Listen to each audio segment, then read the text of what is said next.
system that's working in the town of Milford here at the center of the universe. And we want to show you some of the people who we're excited to have as part of our new family. So why don't we start with introductions? Hi Al, I'm Max Carnecchia, the CEO and President of Accelerus Software. And I'm Ken Rapp, the Managing Director of a segment of Accelerus Software. So now, Kenny's not quite new to the area since he's been here forever, but Max, welcome. Thanks Al, good to be here. You know, one of the things we always talk about is Milford's tax base is strong because of the ability to attract companies. Why don't you tell us a little bit about Accelerus? Sure thing.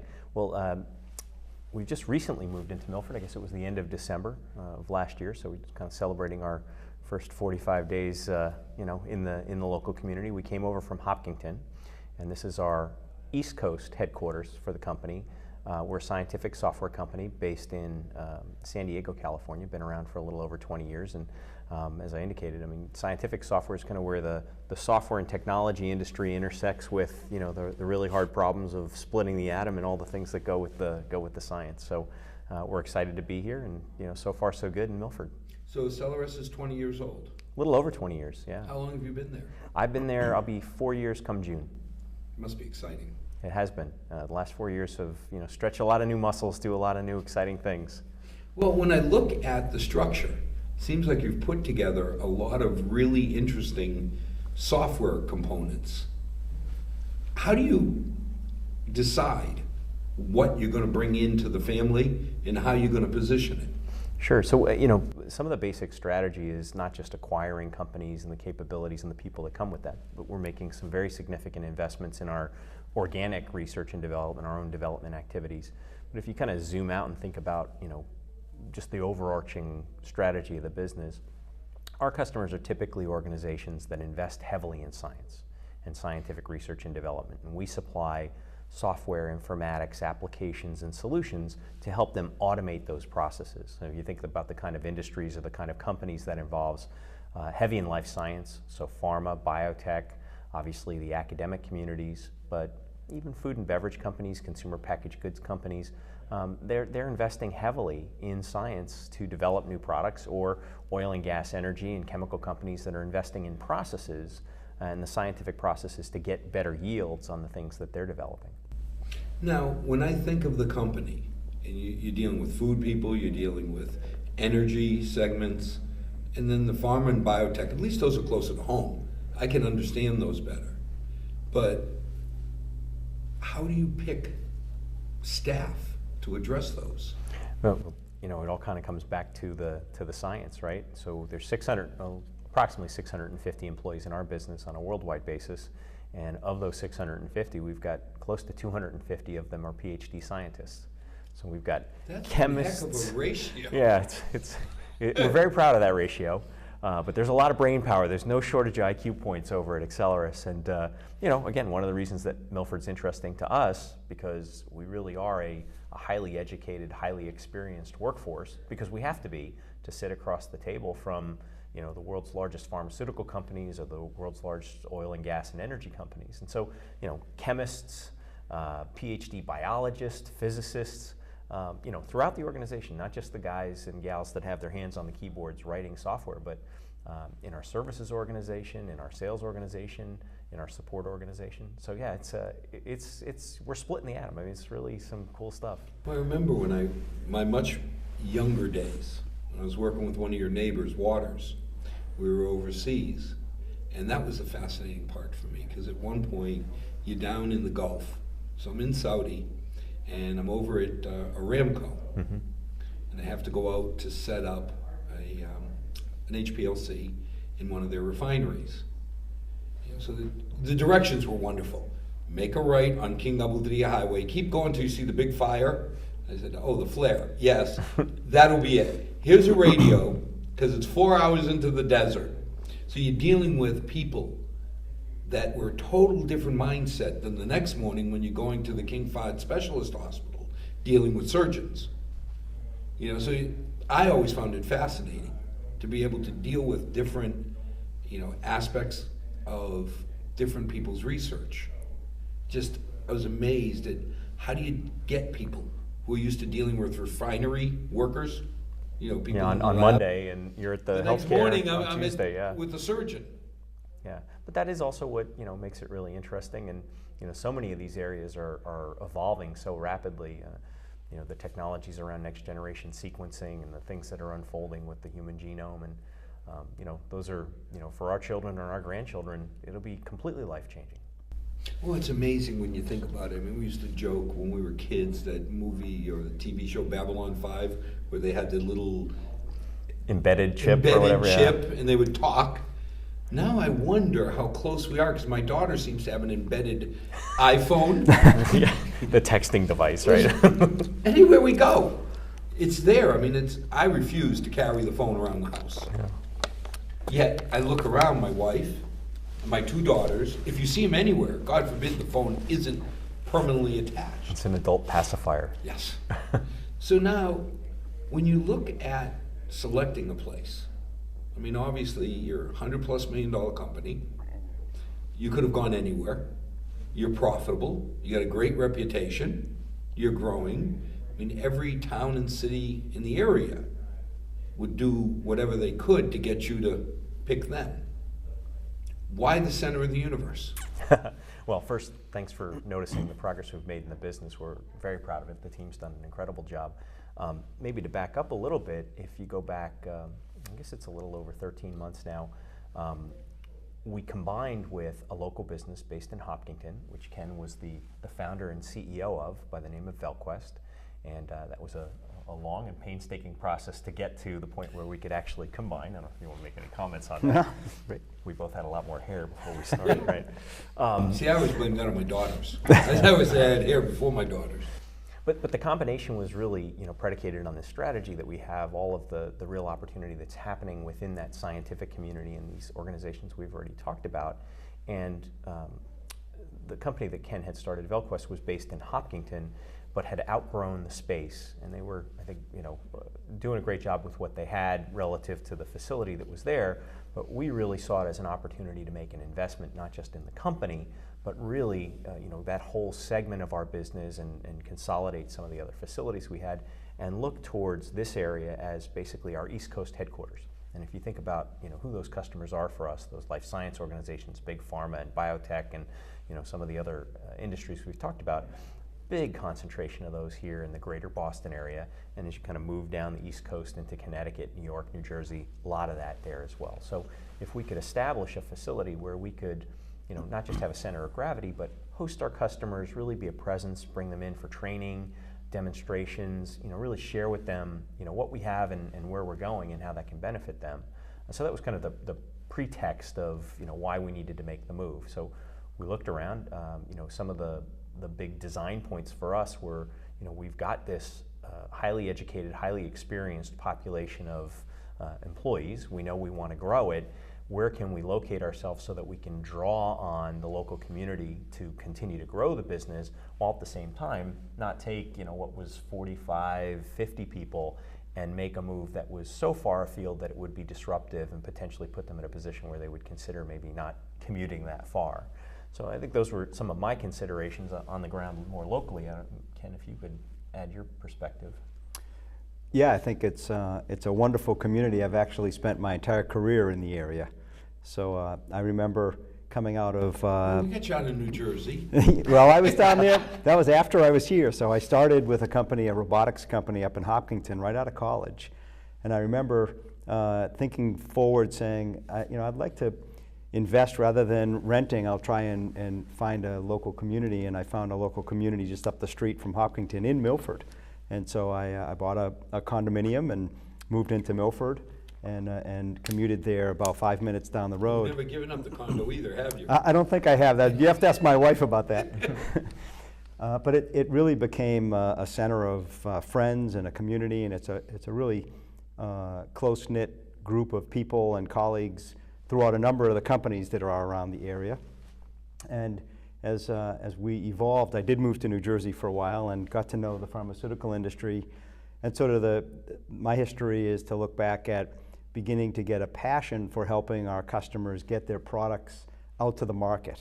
So as you sort of look at the overall research around a product and then developing it and bringing it to the market, there's a lot to do there, and I decided probably 15 years ago in my career to really focus on let the guys and gals who are really the PhDs and the bright bulbs find the new products, the new molecules for better paint, for better biofuels, for better medicines. And I'd work and spend my career on how do you take that and bring it out to people like us who need more fuel efficient cars or need more medicines. And so from there we decided to go off and actually start a company that would focus in that area, which was called ValQuest, as you mentioned. When you say we decided, if I remember right, you decided not to take a paycheck and to go on the road perpetually. I mean, it's not let's go start a company. I mean, everybody always looks at the glamorous side. Yeah, but it was the passion to bring medicines to the market faster.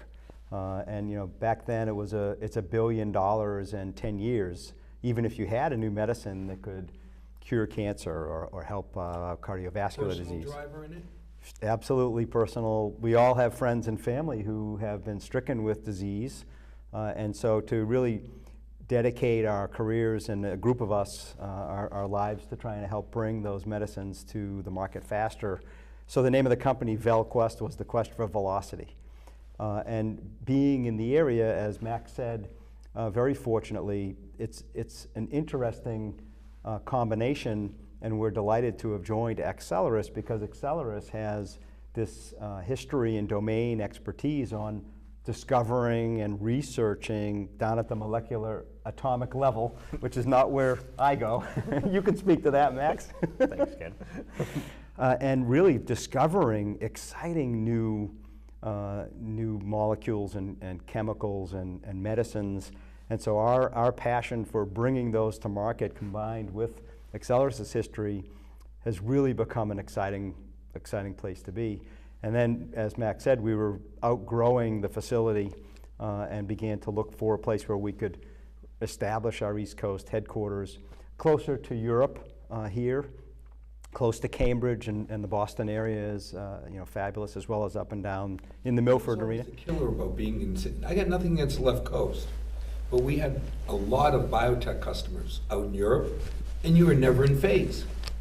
Even when you opened up the door. It's 8 hours, 9 hours, yeah. That's tough. So this is wonderful in that regard, right? You're 5 hours one way, 3 hours the other, and You got an overlap. Yeah, it's nicely centrally located around that, and that is where the customers are for us is mostly on the East Coast. Now, the little I know about the company, it seemed like a very synergistic relationship. I mean, I thought when I look at Accelerus, really early research, fundamental, help me identify, bring my molecule to a point, and then I can't help you anymore because once I'm in the pharmaceutical space, the manufacturing space, I didn't see a lot there. ValQuest I see on, hey, once you're making something, we can help you make it quicker and better and more compliant. Did I?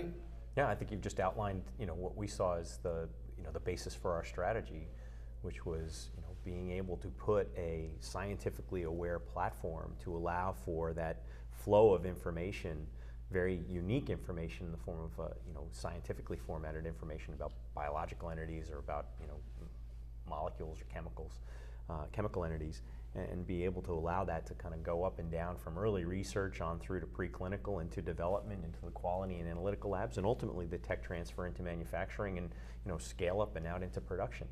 And that's the vision that we've been executing on. The combination with ValQuest was a major step in that regard. We've done a handful of other smaller things, but all against that strategy.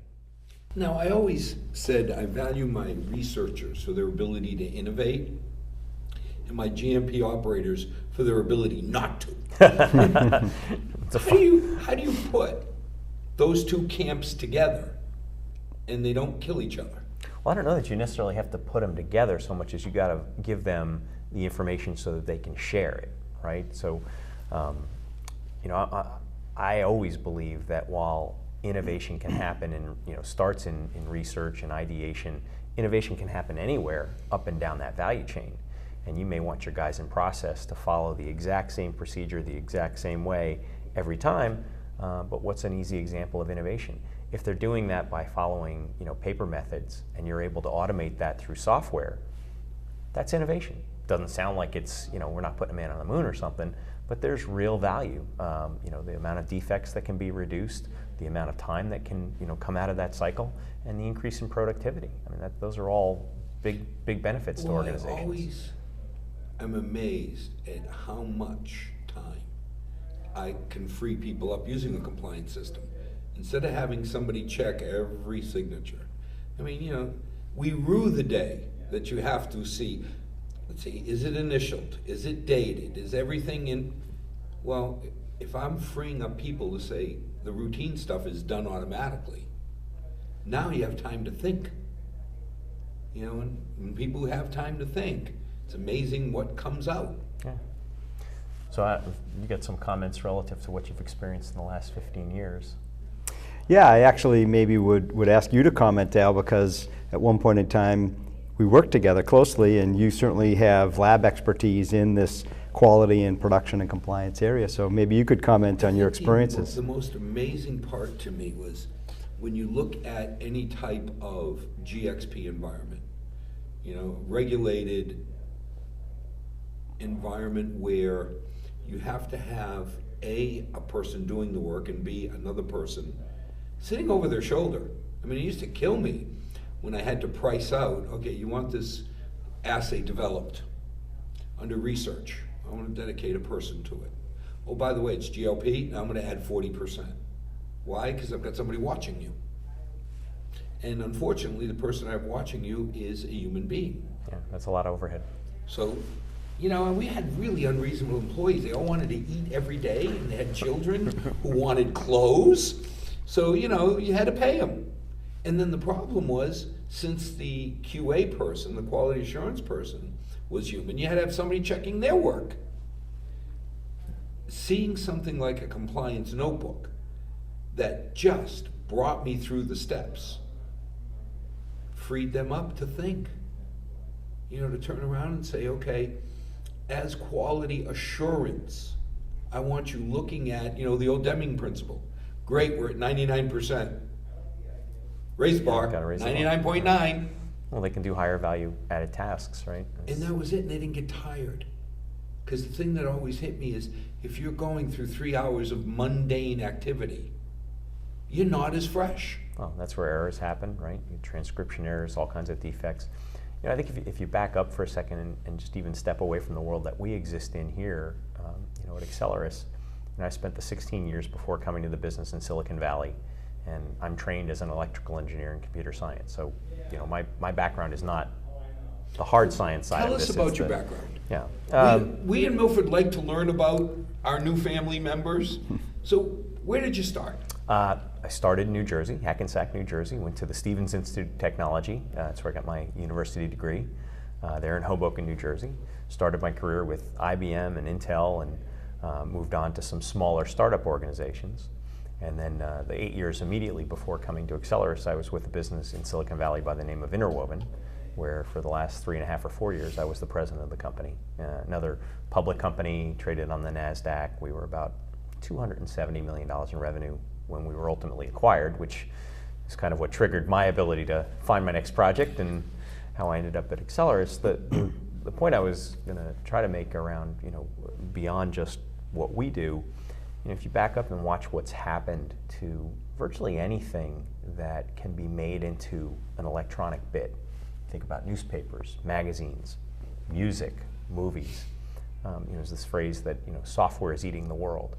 If it's something that doesn't have to be physical, everything that's in your wallet, right? All of those paper processes that you were talking about in those labs, over some 5, 10, 15 years, it will be turned into a bit. It will be turned into an electron. It's just that straightforward. No matter how much resistance, no matter how used to doing things people are and stuck in their ways, over time it will have to be turned into a bit. The post office is suffering from that now. When you think about how much mail you used to get, every time you spent money, they had to send you a paper bill. Mm-hmm. you had to write a paper check. You then had to mail back in a paper envelope. Post office is getting like 3 ways to Sunday. Yeah, coming and going, right. Now all of a sudden, I'm trying to remember. It's email and electronic bill pay. And it's only my electric company funds that transfer. on general principles, they charge $2.65 a month to process, and I said, I'm not doing it. It's probably costing me that much manually, but on general principles, I won't do it till they change. Yeah. But everything else, my cable bills, I mean, everything is dependent on the free flow of electrons. Yeah. Well, I think that's a great point you guys are making, because you sort of translate that to everyday life and go to the local gas station, and if you want to buy a soda and some chips, they'll scan the soda and the chips now, and you know your customer service is better, and you get your change right away, and you can be faster. And I say that as you walk into modern laboratories today, they really all want to get there, but they haven't been able to make that transition, and that's really what we're trying to help the industry do. To have tools for the scientists and the chemists so that they can do a better job, just like the local grocery stores or the local, go out to dinner tonight. I hope you take your wife Sharon out to dinner tonight, because it's Valentine's Day, Al. There you go. When you get to there, your waiter or waitress might come up with actual handheld device, and they'll ask you what you like in the kitchen. We'll actually know what it is that you're asking for before you're even done ordering, and they can. See, you've hit something. You've said something profound. They may come up with a handheld device. When I look at the new generation, I was with a high school kid, and I had to explain to him that, see this thing, it's an analog device. If you move it on a thing called a piece of paper, it makes words. We can then put those pieces of paper into a binding machine that makes a book. And they're looking at you like, yeah, right. Why would I ever write anything? These kids have grown up electronically. Yeah. It's more natural. It drives me crazy to sit there and look at my daughter. She's across the dinner table and she's texting my other daughter. It's like, excuse me, don't you think you could just talk? It's like, no, that's inefficient. So, it's pretty amazing. But the technology's always in front of the techniques, right? And so those protocols and how we're going to deal with this, that's evolving. Max, data. I think anybody who really looks at all the industries, whether it's finance, whether it's biotech, energy, all of us have a common need for managing our data more properly. Question for you. I mean, we look at $100 million company, we're pretty excited about Accelerus coming to us. But there's a few fish out there that are a little bit bigger. What makes Accelerus different?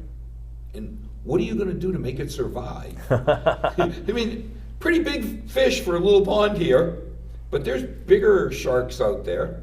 How do you differentiate? Sure. I mean, you think about the technology industry and, Google and Facebook and Microsoft and Oracle, and there's a little company around the corner here called EMC. And, right, and they all want their little piece of data. And IBM, and so, I think where we started this conversation was, around our workforce and who our customers are, and the real differentiation for us always comes back to the science. Right? So what we do doesn't fit nicely into a more traditional enterprise software system that you would get from one of those vendors. It's complementary. Obviously, we need to interact with things like document management systems that EMC would provide, or spreadsheets, Excel spreadsheets that Microsoft would provide, or a database that Oracle would provide. But when it comes to actually manipulating and being able to store, share, search, and really leverage this unique scientific information, that's our differentiator, and it creates a pretty good barrier to entry from a competitive perspective. Now, when I think of, again, the side that we're most familiar with here in New England, we don't have a lot of energy plants here, but we have a lot of biotech, a lot of biopharmaceutical. And I think you're on the right track, because when I look at companies like Novartis, they could locate anywhere. And they're in Cambridge, right? And they put their science center in Cambridge, and more is going there, because they want their share of the 200 PhDs that you've scooped up. But, you know, you sit there and you say, realistically, it all comes down to the customer. I truly believe companies who understand, you know, we always joked about, I don't pay your salary because I don't buy anything. Yeah, the customer does. Right? Person on the other end of that phone is the one that's really paying your salary. And that seems to be a differentiator that makes companies thrive and survive. How do you instill that in your employees? Well, I think, you know, culture is always one of the bigger challenges, right? How do you get your organization aligned and, you know, up against a common goal and all kind of pulling on that rope in the same direction, right? All pulling together. You know, we're very fortunate because I think we've developed a strategy that's easy to understand. It's compelling. There's a big opportunity there, and we can tell it with clarity. You know, you match that with people within our organization who really do care. I mean, the folks in our company, you know, just using, you know, the story that Ken told, they show up every day because they're here to make a difference, not a difference at Accelerus. That's a byproduct of the bigger difference that they want to make, whether that's affecting, you know, new pharmaceutical products, more effective drugs, you know, more efficient, you know, energy sources. I mean, that's, you know, that passion burns. So I think those are the things that really get you going. But how do you keep it going as the CEO? I mean, when Kenny started and there were 8 people, he'd go visit all of them every day and try and inspire each of them in their own way. You've got 600? There's about 650 people in the So business you're probably now. not going to see every employee every day. No, no matter how hard I try. No matter how much you run around the buildings. Yeah. What do? I mean, you get up in the morning, you go to work, you're the CEO. No, well, I think that, you know, that time, how I spend my time, and, you know, being very disciplined about use of that time, comes to much of what we've already talked about, right? The first priority for me is customers and prospective new customers. The next priority becomes employees, right? And we do have, in addition to our facility here and our facility in San Diego, we've got a significant facility in Cambridge, UK. We've got a significant facility up in Silicon Valley, Northern California. So getting out to those facilities and being with those employees, Ken did a great job today. He set up a full day where we did not only an all hands with all the employees here in Milford, but we had small group meetings throughout the day. It was exhilarating, a little exhausting, but you know, just as an example. And then, and the third for me is, you know, my investors. There are owners of this business. We're a public company, so those owners are by and large institutions, mutual funds, hedge funds. But we spend time communicating with them, make sure they know what's going on in the business, you know, as appropriate. But now it's always funny because the CEO, your customers are your stockholders. Well, my owners are my stockholders. And see, that's the wonderful part, is I can feel the passion you have towards your real customers. Too many CEOs, I think, become detached and they only deal with the financial group. And they forget that if they don't inspire the COO on down and the employees, you don't have a company. Yeah, well, I think you touched on it with your example. I mean, the people on the other end of that phone or the other end of that email or the other end of that WebEx, you know, without them, there is no company. No matter how smart we are, no matter how hardworking, no matter how dedicated, if you're not solving real problems, and we do. I mean, that's the good part about the science. I mean, these problems are intractable problems. They're very hard problems, and so solving them or being part of that solution is highly valued. Well, I mean, if you think about it, the FDA threw their hands up years ago, and they said, we cannot, I mean, they wouldn't say it public, but we cannot deal with 18-wheelers of paper being driven to Washington. I mean, what for was a it, filing, the point? yeah. 24 drugs a year can be evaluated. Oh my God. So all the others, well, I'm sorry. The good news is we will evaluate that drug and it'll probably be approved in 8 years. Bad news is you're going to be dead in 4. Now, how do you feel about that, Mrs. Lincoln? You know, besides that, how was the play? Yeah. So I see one of the biggest values, you know, in a division like VelQuest, is that you're shortening that cycle. You really are giving, and again, if I'm looking at a 4-year period of life, and right now it's going to be 7 years for that drug, you tell me you can bring it to 3, I'm a fan. Yeah, I think that that's a great point you're raising, Al. And maybe have a couple of comments, one in that area and one on your last question to Max from the other side of the CEO, sort of on this side of it.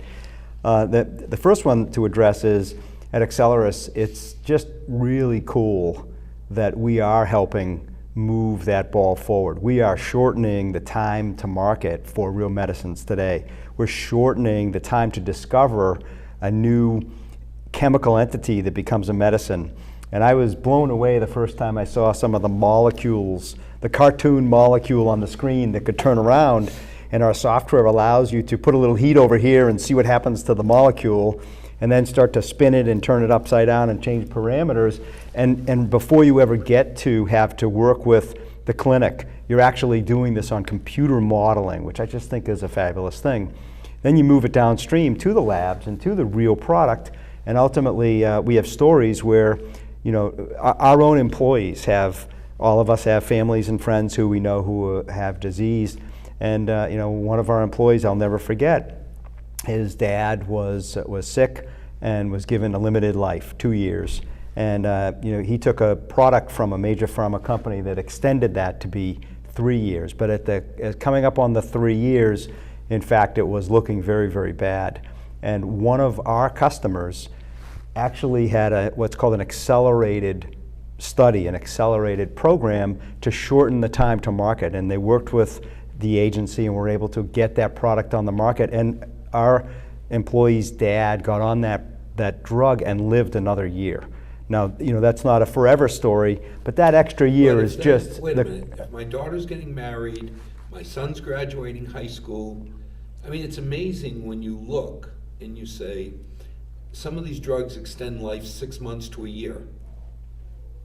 Well, what's that? It doesn't sound like anything until it's your 6 Well, months. that's what I said. You know, it's like, you know, when they talk about the unemployment stats, those are really annoying until you're one of them. You're in the stat, yeah. Yeah, when you become one of them, it's annoyance is no longer, you know, the baseline emotion here. Now I'm really mad.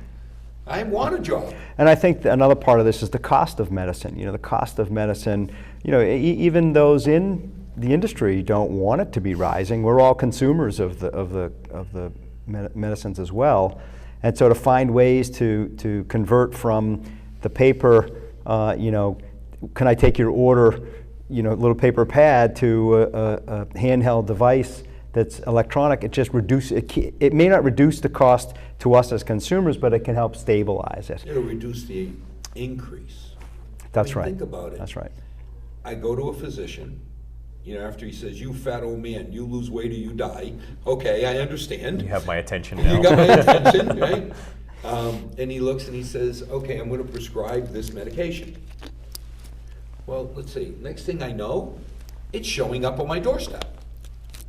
Because somehow I don't have to take that little piece of paper that nobody could read down to my local pharmacy, have them fill it, drive home with it. Somehow the electrons, back to Max's electrons. That script is electronic now. Right, the script is electronic. It goes to a clearinghouse where now I get 90-day supply because it's more efficient to do it that way. Auto refill.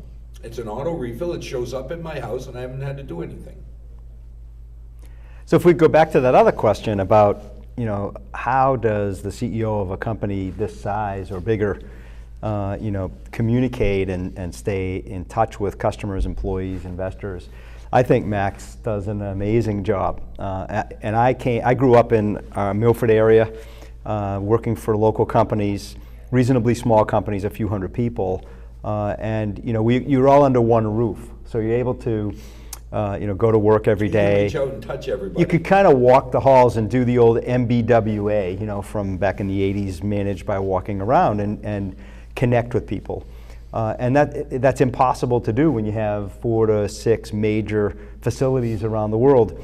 And I was really blown away by the way, you know, Max has taken the leadership to the streets through, we do a lot of town hall meetings, we do all hands meetings, they're video conferences, and our new office is the coolest place, Al, because there's video conference screens that are being used every day by our team. And then when you need a little break, there's a huge game room with foosball. There's a foosball tournament going on right now against the other offices. We had to leave the office early. There's a for Wii, this. and there's a big reception area, and we have a happy hour, on Thursday night, so people take a break and get together and have a soda and some pizza. And See that, the old adage of how to eat an elephant one bite at a time? If I feel that my leader, if the CEO every time is showing me that your values and mine are the same and we got to take care of our customers, I'll walk away with that. Well, first, I appreciate the kind words. The point there, I think, is around modeling behavior, and certainly I strive to model that behavior, but I want to quickly point out I've got a very strong team, not just Ken, but 8 or 9 other folks that work for me directly, and I'm very fortunate. But I've met 3 of them and they're all the same. From a passion point of view, you don't have the one who doesn't care and the one who's just going through them. You can feel it. They all believe.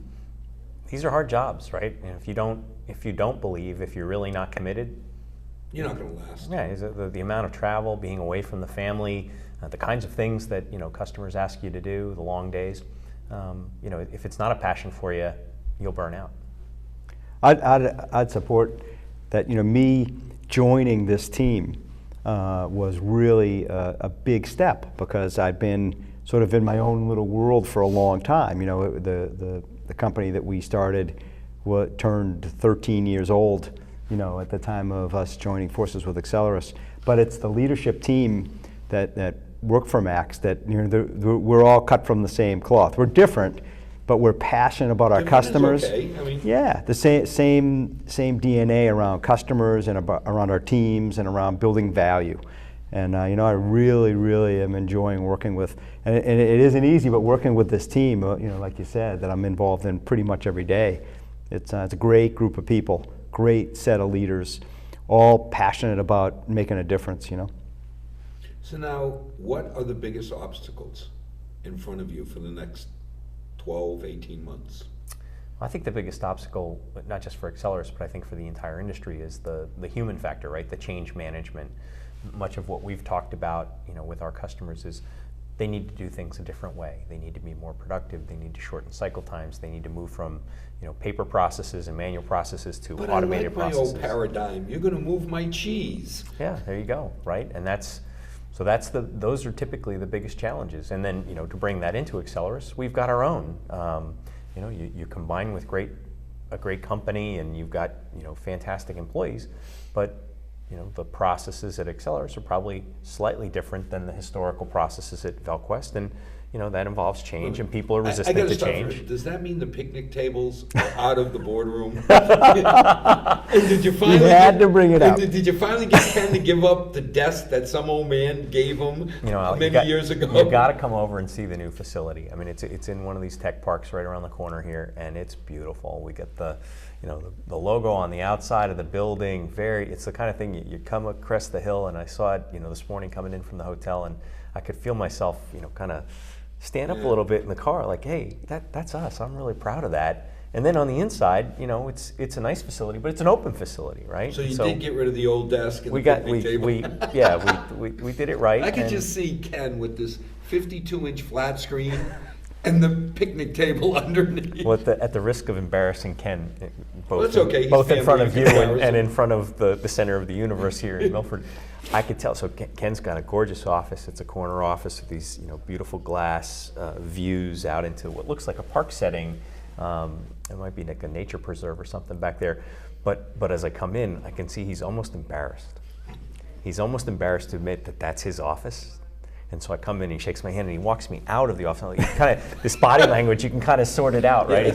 Hey, Ken, I pay for this. It's okay. I know you. It was more like, Max, I don't want you to, I could kind of see, it's like, I don't want you to know that this is my office and I actually do work in here. It's like, let's come out into the common area.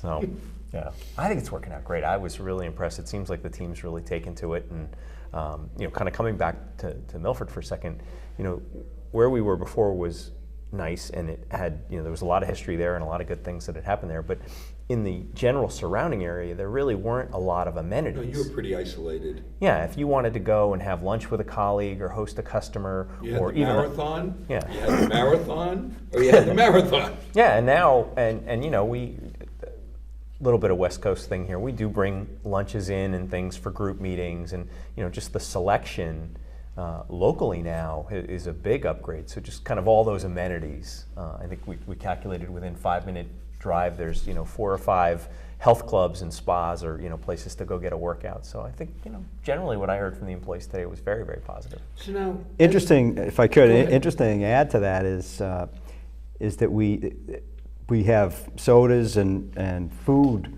for everyone all the time, and Thursdays I learned are Bagel Thursdays, so we have bagels running every Thursday we morning. get Bronx Bagel like 100 yards away. You can't go wrong. It's really amazing, and the modern facility is worth mentioning. That this is like when you show up, it's so cool. It's an open space, and you can move things around. So there are a lot of the old whiteboards on the wall really don't cut it. You have whiteboards on wheels, so you can wheel around. move them around, and even the ends of people's areas where they sit are semicircles that have their own wheels that actually can break away, and you can put 2 together to make a circle and bring your chairs over and have an instant conference table. And then it's just an amazing facility with lots of video conferencing and connections, so the group's teamwork environment, very different than where we grew up with. You go into your little cubicle and you hide, or you're stuck in there, and you're lucky if you're isolated. Yeah. you're isolated. The other thing we did is focused on light. So the building we're in I has remember feeling like a mole. natural you went light. in 5:36 in the morning, it was dark. So one thing about New England that could get better. You went in, it was dark. By the time you left at night, it was dark. Dark again. Yeah. Yeah. And if you didn't have a glass, a window, you were in the dark. And even the office doors, what we've done is we've added that column of a window next to every door where we have the offices, we've done that. so you It's get the light greatest that thing come in the in. world is just that, the feeling, even when the door's closed. I think the only time I ever close my door is when I'm on the phone, because of my weak voice. Yes, the people next to me get to hear every conversation, so I have to be sensitive and close. But that little sliver of glass just makes you feel so much better. Yeah, and it lets the light in, right? If you're up against the wall, then it's letting light in from outside. Yeah. So now, what can a town like Milford do? All kidding aside, we want you to thrive. We want you to expand. What can we do as a town? Well, I think one of the things that attracted us, which you need to keep doing, is having this highly educated, highly experienced workforce.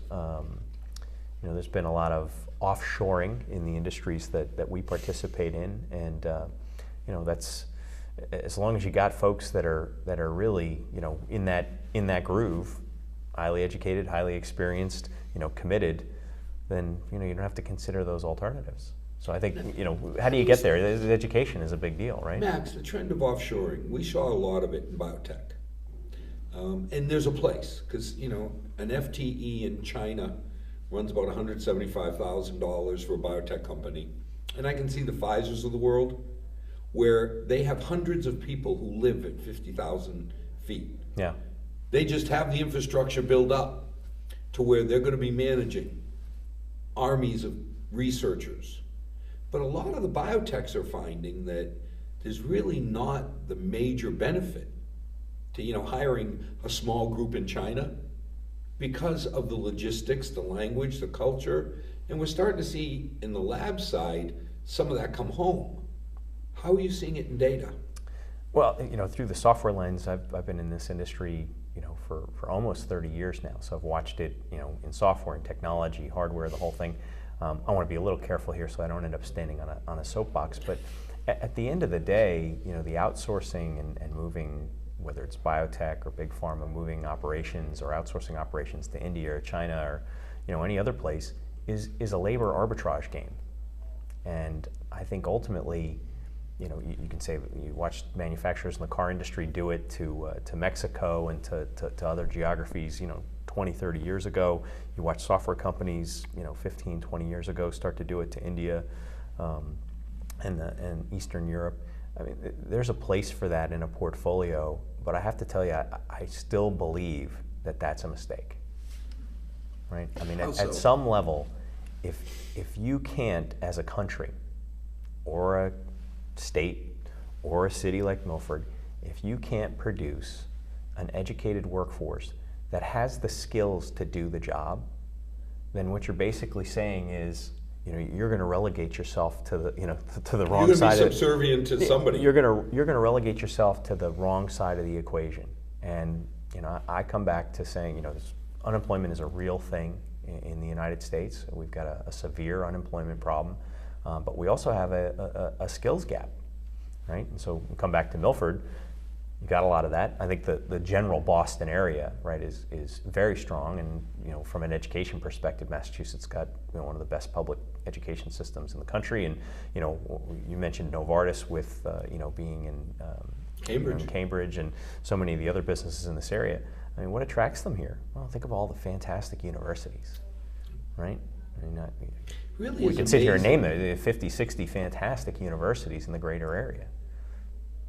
The thing that scares me the most, and I don't know how we deal with it as a country, is when I look at the techies graduating. What do we average? 18% of our bachelor's graduates are in the science engineering field.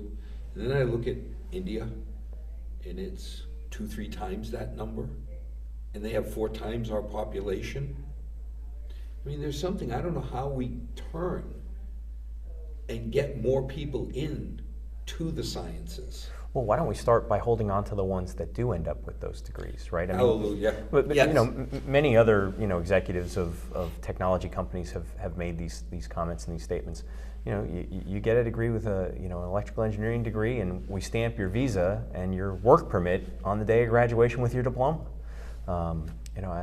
I think that's, the many, Larry Ellison and Chambers and all these guys say that. I completely agree with that. Let's keep those people here. Let's keep those jobs. Those are company starters, right? We are the biggest thieves of people, and I think it's wonderful when you think of, we take some of the most educated, brilliant foreigners. We educate them here. We have to do everything in our power Yeah, you to want to talk keep about more of them here. melting pot, keep melting, right? I mean, Especially when you look at the people who typically come to our universities. One, they're funding our students because they don't get any financial aid.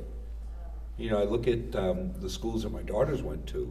Their friends who came from overseas paid full boat, sometimes even above full boat. And now, I'm like, why aren't we begging them? Why aren't we making it so attractive? yeah.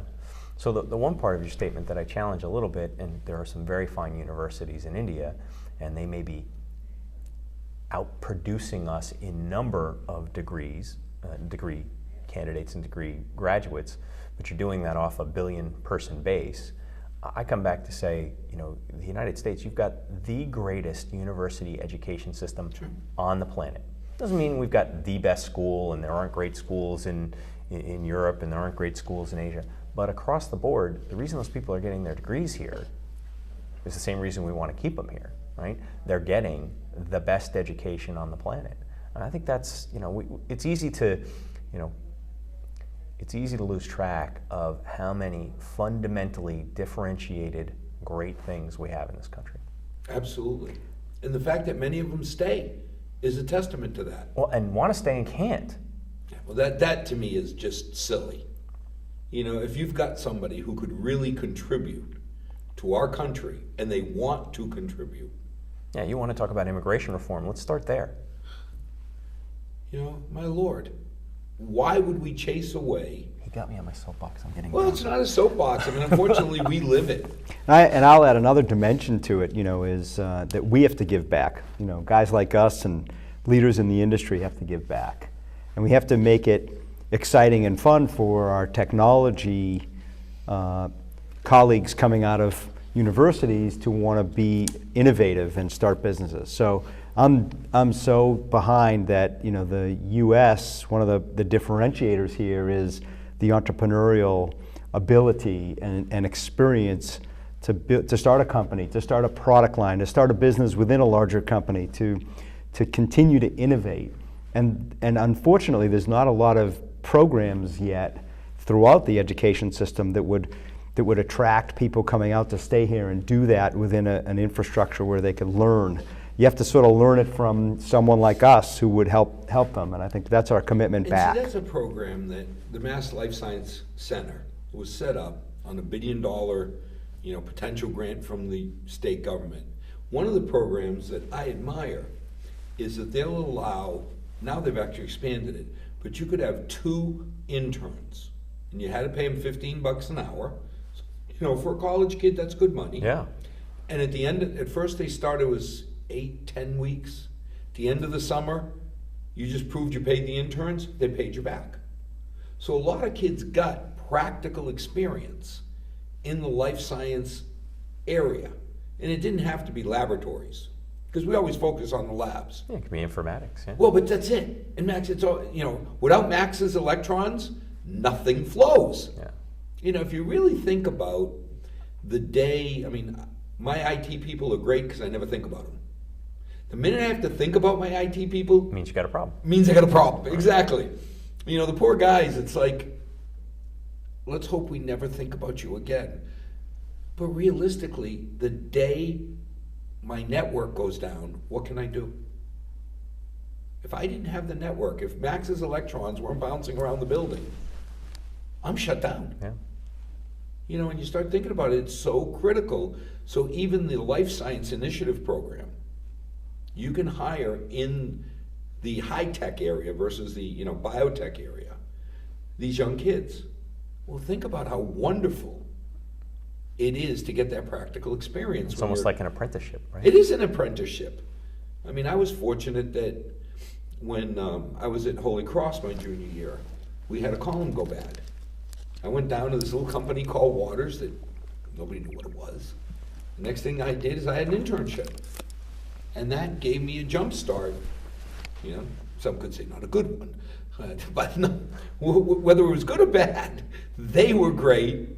And my life turned out what it is a lot because one guy, when I was 20 years old, took a minute to help me out. And now when we go back and help other kids, you do it with those Huskies from Northeastern. I do it with the kids from Holy Cross. Really not doing much more than paying back a really old debt. Mm-hmm. And as long as we keep looking at it that way, that it really is all about helping the way we were helped. And along the way, it's kind of fun to see these kids grow up and move on. Do a little mentoring, a little coaching, yeah. But it is self-centered. Because as an industry, we're serving ourselves. Oh, you're back to the skills gap, right? Why would you do that? You're doing that certainly to give back, and you're trying to, fill a pipeline so that you end up with skilled workers. Back to win-win. Yeah. And when you think about it, have you met one senior pharmaceutical exec that'll say, I have such a full pipeline, I don't need to improve productivity?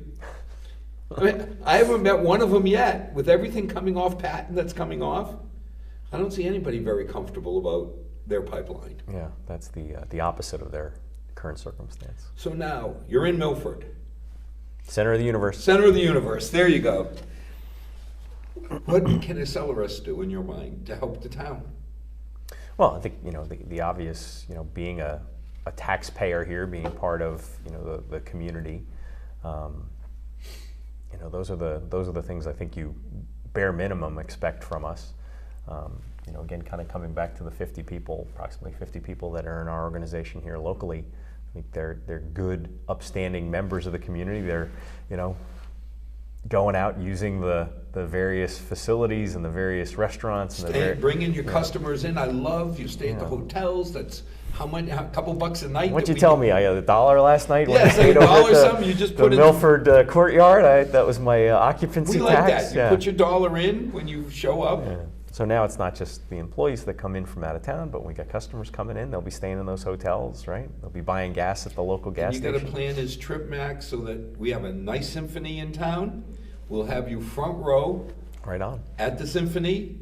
The next time you come in, we got about a minute or two left. I'll leave it to you. What do you want to leave with the residents of Milford? Don't forget, we have a pretty good rock band in town, too. Yeah, so there you just go. in case anybody's interested. Maybe you could plug the band here, a little commercial. March 2nd, March 2nd. Well, what, Rose you Garden. got a gig? What message do you want to leave with our residents? Well, first, Al, to you, thank you for having Ken and I today. This has been, it's been delightful, wonderful to be able to speak to you, and it's good to be one of the newest members of the community here, and we look forward to it being a very long and mutually beneficial relationship for everybody involved. Wonderful. We do appreciate you coming to Milford, you staying in Milford, and helping everybody out. And as always, to the 6 loyal viewers, may God bless, may tomorrow be a better day, and we hope that we'll have many more companies like Accelerus coming to join us. And on a personal note, to Pa Seaver, God bless. You bringing your family together through a trying time really does show what Milford's made out of and how families pull together through the hardest of situations. So to all the Seavers, an extra prayer goes out to you. May God bless. Good night. Thanks for joining us. Thank you, Al.